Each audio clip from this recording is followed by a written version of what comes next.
अमावस्या का दिन आ गया और इधर सावन लग रहा था, इधर अमावस्या पड़ गई और दूसरे दिन सावन के 15 दिन पड़ना थे, शिव के दिन पड़ना थे। और शास्त्र कहता है सन का महीना वापिस लग रहा हो, उस दिन 33 कोटि देवी देवता भगवान शंकर के मंदिर में खड़े होकर अपनी जिंदगी का सारा पुण्य लगाना चालू कर देते हैं, पूरा पुण्य। अमावस्या पूनम को अमावस्या पूर्णिमा को भंडारा क्यों चलाते हैं, उसका कारण क्या? इनने कौन सी कथा सुन रखी है कि अमावस्या पूर्णिमा को भंडारा करो? अमावस्या के दिन कोई शंकर का भगत आ गया, कोई शिव का उपासक आ गया, कोई शिव का उगड़दानी का भगत आ गया, कोई नारायण का भगत आ गया, उसको कुछ खिला दो, उसका मुंह झूठा करा दो। आखिर कारण क्या?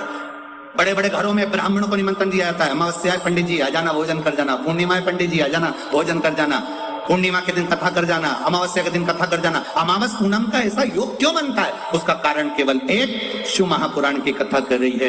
अमावस्या का दिन था, दूसरे दिन सावन का महीना वापिस चालू, श्रावण वापिस चालू होना था। दोनों का जब संजोग होता है, सावन का जब संजोग होता है, आपको कथा में भी पहले कहा, मेहमान तुम्हारे यहाँ रहते हैं जब तक बच्चों को कुछ नहीं देते हैं। मेहमान जिस दिन जाते हैं 200-500 रुपए बच्चों को दे जाते हैं। और सावन का वापिस मध्य का प्रारंभ का दिन वापिस हो जाता है, जब होगा सावन वापिस चालू होगा, उस दिन 33 कोटि देवता, यक्ष, गंधर्व, देवता, पितर सब उस दिन लुटाते हैं, संपदा देते हैं, बेबकू देते हैं। और उस दिन भूल से भी अगर एक कनेर का फूल शंकर भगवान पर चढ़ जाता है तो जिंदगी का सारा भंडारा हो जाता है। एक पुष्प, कितने भाग्यशाली। खूब भजन करो, खूब स्मरण करो। अमावस्या है, अमावस्या के दिन प्रदोष काल में, प्रदोष के समय पर, प्रदोष काल में शाम के समय पर जाकर किसी भी नदी, तालाब, बावड़ी, कुआं, कहीं ना कहीं जो आपके पास में हो, वहां पर एक घी का दिया, बत्ती का मुंह दक्षिण की ओर कर कर अवश्य जला कर जाना। सारे पितृदोष समाप्त हो जाएगा, सारा पितृदोष समाप्त। अमावस्या के दिन किसी भी जलाशय के पास में, नदी, तालाब, बावड़ी, कुआं, जो आपके शहर में, आपके गांव में, आपके नगर में हो, वहां जाकर लगा दे। अगर नदी, तालाब, बावड़ी, कुआं नहीं है तो पीपल का वृक्ष हो या बेलपत्री का वृक्ष हो या बट का वृक्ष हो, उसके नीचे लगा दो प्रदोष काल में। पर अमावस्या के दिन लगाएं जरूर। क्यों? क्योंकि अमावस्या के दिन पितृ शाम के समय प्रदोष काल में शंकर भगवान का नाम जाप कर कर नदी, तालाब, बावड़ी पर पानी पीने जाते हैं। वहां से जल का आचमन कर कर पितृ अपने लोक को चले जाते हैं प्रदोष काल के समय पर। इसलिए प्रदोष काल में जलाशय के पास में, बावड़ी, कुआं, नदी, तालाब के किनारे पर दिया लगाया जाता है दक्षिण की ओर मुख कर कर बत्ती का। तो पितृ आशीर्वाद देते हुए जाते हैं कि फलो फूलो, आगे बढ़ो, उन्नति करो, तरक्की करो। ये पितरों का आशीर्वाद रहता है, पितरों का वर रहता है। आप देंगे उसको मिलेगा। पितृदोष है, ये आपको कैसे मालूम पड़ेगा?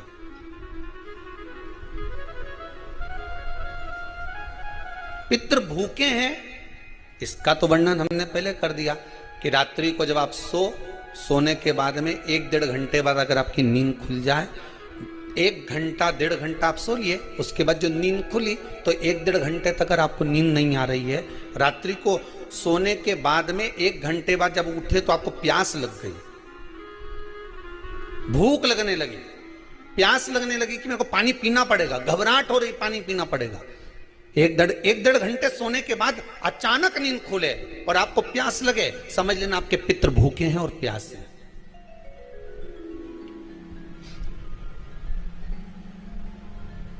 वो भूखे और प्यासे हैं, उनको जल की जरूरत है।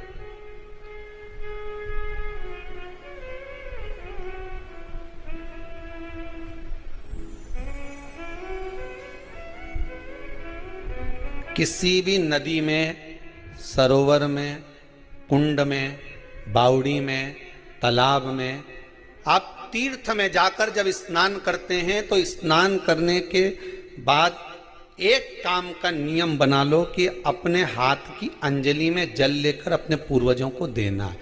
प्यासे रहते हैं, भाग मांगते हैं।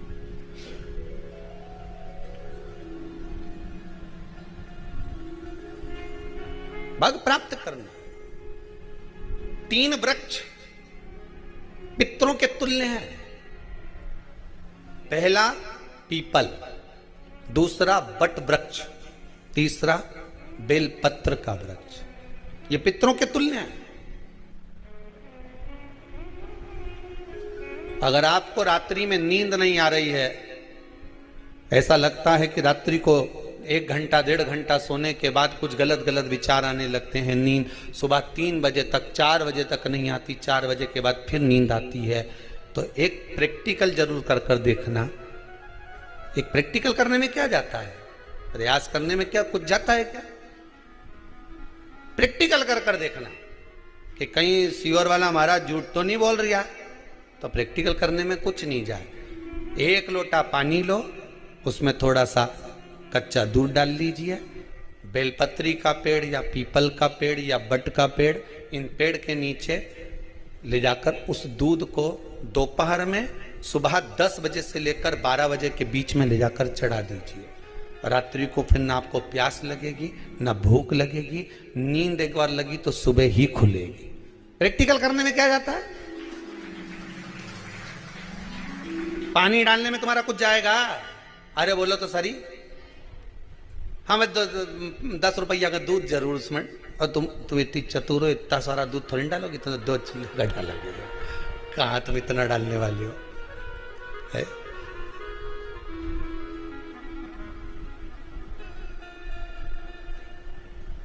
प्रैक्टिकल करने में क्या जाता है? कुछ भी नहीं बिगड़ेगा। ये तो बस जल डालोगे तुम्हारा ही कुछ अच्छा हो सकता है, बाबा की कृपा है।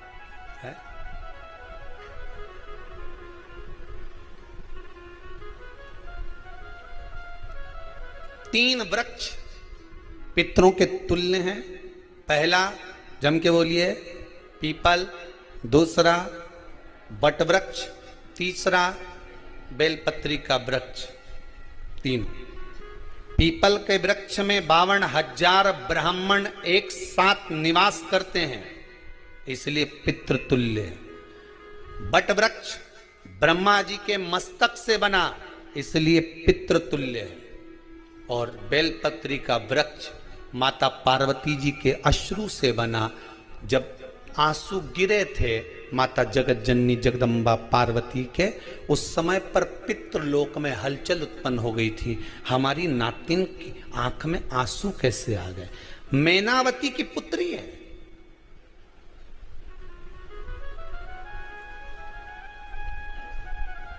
पितरों की नातिन, इसकी अश्रु कैसे गिर गए?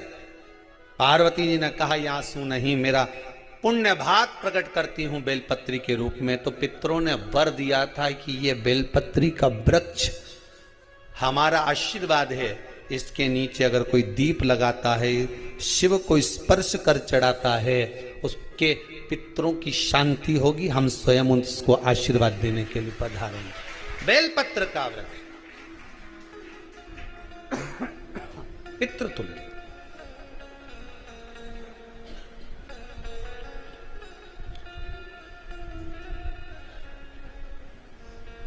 तो रात्रि को अगर भूख लग रही है, प्यास लग रही है, तो पितृदोष। दूसरा पितृदोष का लक्षण बताया, घर में कोई शुभ कार्य ना हो, वंश की वृद्धि ना हो। 1 रुपये कमाओ, 1.25 रुपये खर्च हो रहे हैं, पैसा 10 जगह से कमाई आ रही है पर घर में टिक नहीं पा रही है, आया गया, पितृदोष। जरा सी कटोरी पड़ी है, उसके पीछे विवाद चालू हो जाए, पानी ढुल गया, उसके पीछे विवाद हो जाए, या छोटी छोटी बात में घर में क्लेश मचा हुआ है, पितृदोष है। समझ लो हमारे पूर्वज हमसे खुश नहीं है, प्रसन्न नहीं। मौका लग जाए, सारी दुनिया के लोग तुमसे कह रहे हैं तेरे घर में पितृदोष है। 1 रुपये कमाते हो, 1.25 रुपये खर्च होता है, मानसिक टेंशन बना रहता है। घर में एक व्यक्ति बीमार है, ठीक हुआ, दूसरा बीमार पड़ गया, दूसरा ठीक हुआ, तीसरा बीमार पड़ गया, तीसरा ठीक हुआ, चौथा बीमार पड़ गया। मतलब कहीं ना कहीं पितृ का भाव, पितृदोष का बना। किसी ने कहा तुमसे कि तेरे यहाँ पितृदोष है, तूने ब्राह्मण को भोजन करा दिया, पिंडदान करा दिया, तर्पण करा दिया, तिलांजलि करा दी, गया जी का श्राद्ध कर दिया, हरिद्वार चली गई, वहां पिंडदान करवा दिया, ब्राह्मण भोज करवा दिया, तिथि पर भोजन करवा दिया, सब कुछ करवा के देते। अब एक काम और करके देख, एक काम और करके देख लो। जब तुम घर में भगवान शंकर की आरती, तुम्हारे घर में शंकर जी का शिवलिंग है, भले काय का भी हो, छोटा सा, भले सियोर का कंकर शंकर हो, नर्मदा का कंकर हो, चाहे शंकर पारद के हो, पीतल के हो, स्टील के हो, लकड़ी के हो, जिसके भी हो, लोहे के हो, पाषाण के हो, जिसके भी हो, शंकर का शिवलिंग अगर हमारे घर में है और आप रोज प्रतिदिन भगवान की आरती करते हो, प्रतिदिन, और आपको लग रहा है कि मेरे यहाँ तकलीफ चल रही है, ये ठीक ही नहीं हो रही, लगभग 1.5 महीना आप कम से कम 45 दिन, 1.5 महीने के करीब में ऐसा प्रयास करना कि भगवान की आरती, शिवलिंग, शंकर भगवान के शिवलिंग की आरती करने के बाद उस दिए को भगवान के सामने मत रखो, उस दिए को उठाकर जहाँ तुम पानी का मटका रखते हो, हंडा रखते हो, जिससे तुम पानी पीते हो, तुम्हारे रसोई घर में जो पानी का मटका, हंडा, बाल्टी, आरओ का पानी जिस मटके में गिरता है, हंडे में गिरता है, जिसको हमारे पितरों का स्थान मानते हैं, उस स्थान पर, उस मटके के पास में, उस हंडे के पास में, उस बाल्टी के पास में, जहाँ रसोई घर में पानी रखते हो, उस रसोई घर में पानी जहाँ रखते हो, उसके पास में उस दिए को भगवान के सामने नहीं रखना। आरती उतारने के बाद उस दिए को ले जाके सीधे परिंडे के पास में, उस हंडे के पास में, मटके के पास में उसको रखो। केवल 1.5 महीना कर कर देखना। 1.5 महीने के बाद तुम्हें मालूम पड़ेगा कि हम वापिस उन्नति की सीढ़ी पर चढ़ना प्रारंभ करती है, हमें फल मिलना चाहिए। अब तुम्हें ना कहीं जाना है, ना कहीं आना है, ना कोई खर्चा है। खर्चा है क्या? ईमानदारी से बोलो, कोई तुम्हारा लाखों का रुपया लग गया क्या? रोज आरती करते हो रोज आरती। बस आरती का नियम बना लो कि हमको पितृदोष किसी ने बोला है, हमारे घर में अशांति है, पितृदोष है, कोई कह रहा है कि तुम्हारे घर में पितृदोष है। हमने सब कुछ करके देख लिया, अब हमें ये करना है कि महादेव की आरती जब होती है तो उसकी ज्योत का दर्शन करने पर 1000 कपिला गाय के दान का पुण्य मिलता है। तो ये पुण्य हम हमारे पितरों को देते हैं, जिससे उनकी मुक्ति हो जाए और हमें आशीर्वाद प्राप्त। उस दिए को नीचे नहीं रखना, आरती उतारने के बाद आरती पूरी हो जाए तब उस दिए को ले जाकर, जब आप ले जाकर उसको रखें तब उस स्थान पर रखें जहाँ पितरों का स्थान, जहाँ पितरों का स्थान।